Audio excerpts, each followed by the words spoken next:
Hello, moi c'est Wilfred Kamga et aujourd'hui on va parler de la malédiction du deuxième lancement.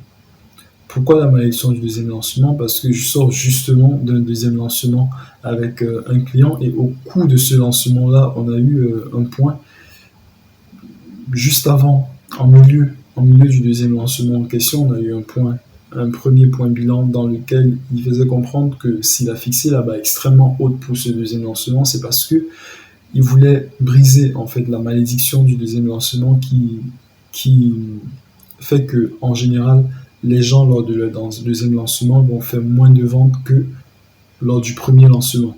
Alors c'est une tendance qui est en général observée effectivement, mais la question est qu'est-ce qui fait en sorte que généralement au premier lancement il y a énormément d'engouement qu'on ne va peut-être pas retrouver lors du deuxième lancement. C'est que généralement le premier lancement ça va être la nouveauté, un nouveau produit qui va sortir. Si en fait c'est bien préparé, du coup il va y avoir toutes les personnes qui avaient envie d'acheter quelque chose chez l'entrepreneur en question qui vont eux en fait se ruer sur le produit qui vient de sortir. Donc il y a l'effet de nouveauté, il y a également l'effet de réciprocité parce que quand l'entrepreneur ou l'infopreneur apporte énormément de valeur sur Internet, ça va être sur YouTube, ça va être sur Instagram, sur ses réseaux sociaux. Il y a énormément d'audience qui le suivent. Et ce qui se passe, c'est que derrière, ils ont bien envie de lui rendre l'appareil. Pourquoi? Parce que ses conseils ont apporté un petit plus dans leur vie par-ci, un petit plus par-là. Et du coup, ils se disent, s'il fait quelque chose, en fait, j'achèterai à coup sûr. Donc, du coup, il a en général déjà une audience qui est satisfaite, qui a envie de consommer quelque chose qui vient de lui. Et donc, lorsqu'il lance un produit, premier lancement, bim, ça cartonne. Il y a beaucoup de personnes qui achètent. Parfois, ça va être des entrepreneurs qui vendent déjà d'autres produits, mais lorsqu'ils vont commencer à vendre un produit sur un autre sujet, ils vont énormément parler de ça. Il va avoir l'effet que c'est un sujet qui est peut-être nouveau dans son audience. Il y a beaucoup de gens qui attendaient et qui se rendent compte que c'est un sujet important et d'entrée de jeu, ils vont également réagir. Ça va être souvent des personnes qui font très confiance à l'entrepreneur, mais il y a également l'effet de nouveauté qui joue toujours, qui fait en sorte que quand quelque chose est nouveau, on en veut. Et à côté de ça, très souvent, l'entrepreneur va faire des pré-lancements, il va parler de pré-lancement, le langage qu'il va utiliser va laisser penser à une réduction.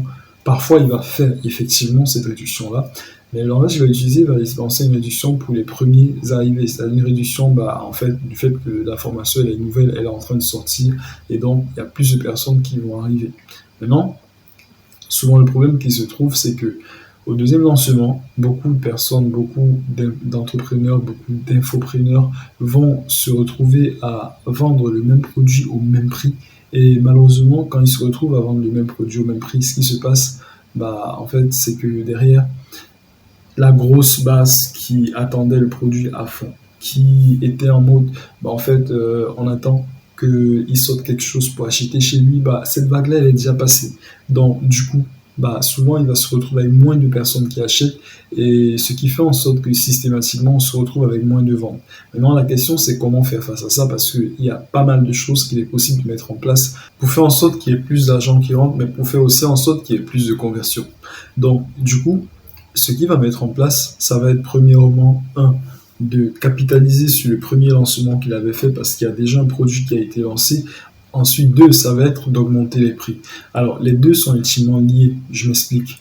Étant donné que l'entrepreneur va capitaliser sur le premier produit qu'il a eu à créer, en fait, dans ce premier produit, il a eu des clients qui, en fait, seront satisfaits. En général, c'était quelque chose qui vendait sans avoir le produit qui était prêt, ou alors il sortait les choses module après module, parce que généralement, ce qu'on recommande quand on veut créer un produit de zéro, c'est d'abord de vendre avant de créer la formation en question, formation ou accompagnement, quel que soit le produit digital qu'on crée. En général, on recommande de vendre avant d'acheter.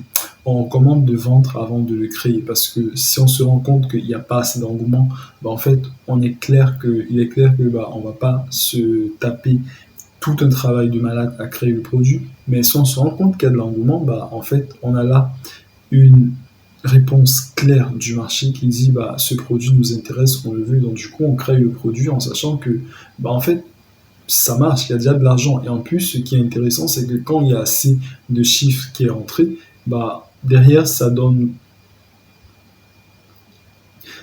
ça donne de l'argent pour créer le produit beaucoup plus facilement, le produit digital en question. Donc, ce qui se passe, c'est que une fois que on arrive au deuxième lancement, on n'est plus sur un produit qu'on va créer. On est sur un produit qui est déjà prêt, qui est good. Donc, du coup, là, il va falloir plutôt montrer le produit, il va falloir montrer des témoignages, mettre en place toute une structure autour de ce produit qui a été créé. Alors pour moi, par produit digital, j'entends formation, j'entends accompagnement, j'entends tout autre package qu'on peut mettre autour de ce qu'on offre en digital. Donc ce qui se passe, c'est qu'on peut montrer toute la structure qu'il y a autour, on peut montrer en fait du coup des témoignages clients, et ça crée, ça augmente la valeur perçue du produit. Étant donné que la valeur perçue du produit est augmentée, c'est beaucoup plus facile d'augmenter le prix du produit. Et c'est d'autant plus intéressant que généralement, avec la première vague, il y a pas mal de retours qui ont été faits. Non, on n'est pas satisfait de ceci. Non, il faut augmenter ci. Non, on aimerait bien ceci, on aimerait bien cela. Et pour faire face à ça, en fait, en général, il va falloir augmenter d'autres ressources au niveau de ce produit-là pour l'améliorer, pour le perfectionner, pour répondre en fait à toutes les demandes, à toutes les critiques qui ont été faites. Donc ce n'est que logique d'augmenter le prix lors du deuxième lancement. Et ce qui se passe, c'est que étant donné qu'il y a moins de personnes qui vont acheter, parce que souvent la base avait été peut-être, il y avait pas mal de personnes qui avaient pris le produit lors du premier lancement, la base a peut-être été renouvelée, mais le problème c'est que lors du premier lancement, c'était une base qui était extrêmement ancienne, parce que ils n'avaient jamais vu ce produit-là au départ. Donc du coup, quand le produit est arrivé vers eux, ils étaient extrêmement fidèles. C'était en fait une audience beaucoup plus fidèle à l'entrepreneur. Sauf que lors du deuxième lancement, ça va être souvent une audience que l'entrepreneur ou l'infopreneur a renouvelée entre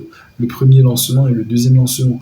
Donc, ce qui se passe à ce moment-là, c'est que la base, elle est moins fidèle. Même s'il y a beaucoup de personnes, étant donné que la base est moins fidèle, il y a moins de personnes qui achètent.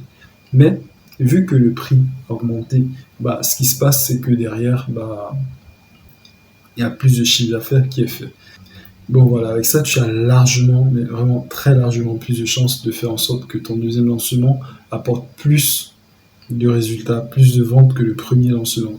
Et c'est ainsi qu'on brise, entre guillemets, la malédiction du deuxième lancement. Allez, à plus tard. Ciao, ciao.